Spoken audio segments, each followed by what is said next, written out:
The London. 1888. Gas lamps are flickering across the cold, wet cobblestones of Whitechapel.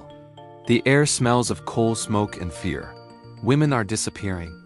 And not just disappearing, they are being murdered. Brutally, surgically, deliberately. The city is in panic. Scotland Yard is overwhelmed.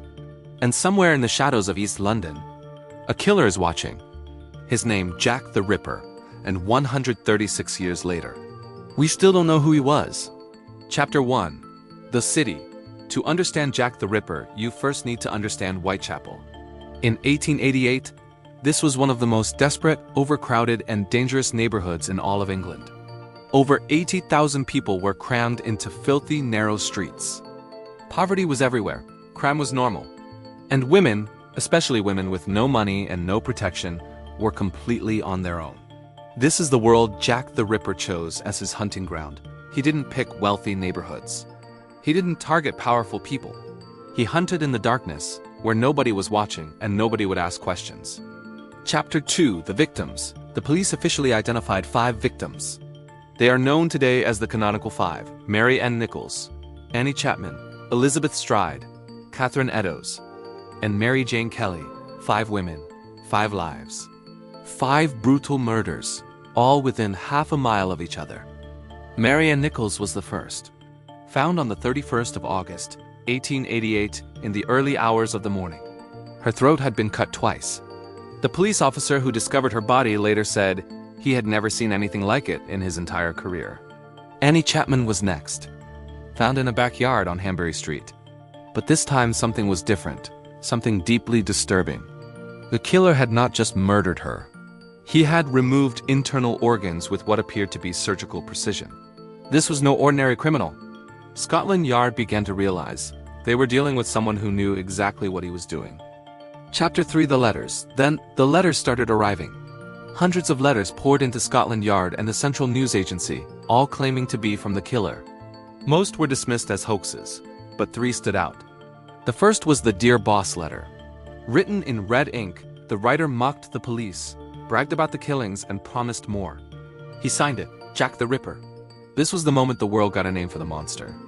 The second was the Saucy Jackie postcard, sent just after the double murder of Elizabeth Stride and Catherine Eddowes. The writer seemed to know details that had not yet been released to the public. And the third, the most chilling of all, was the From Hell letter. It arrived in a small cardboard box. Inside the box was half of a preserved human kidney. The writer claimed it belonged to Catherine Eddowes. And according to a doctor who examined it, he was right. In the autumn of 1888, a shadow fell over the gaslit streets of London's Whitechapel district. A series of brutal murders began, targeting women in the impoverished East End. The killer was cunning, ruthless, and seemingly invisible, earning a terrifying name that would echo through history: Jack the Ripper.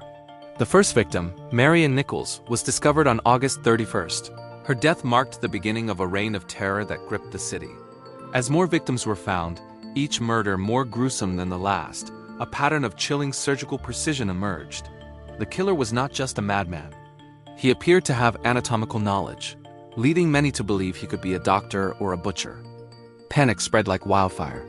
Scotland Yard launched one of the most extensive manhunts in its history, with hundreds of police officers flooding the streets of Whitechapel.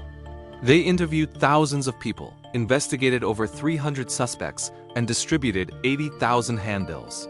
Yet the Ripper remained elusive, a phantom in the London fog. The mystery deepened when letters, allegedly from the killer himself, began arriving at news agencies and the police. One was famously signed Jack the Ripper, giving the murderer his infamous name. Another, the From Hell letter, arrived with a small box containing half of a human kidney, purportedly taken from one of the victims. Were these letters a genuine taunt from the killer, or a cruel hoax designed to sow more chaos?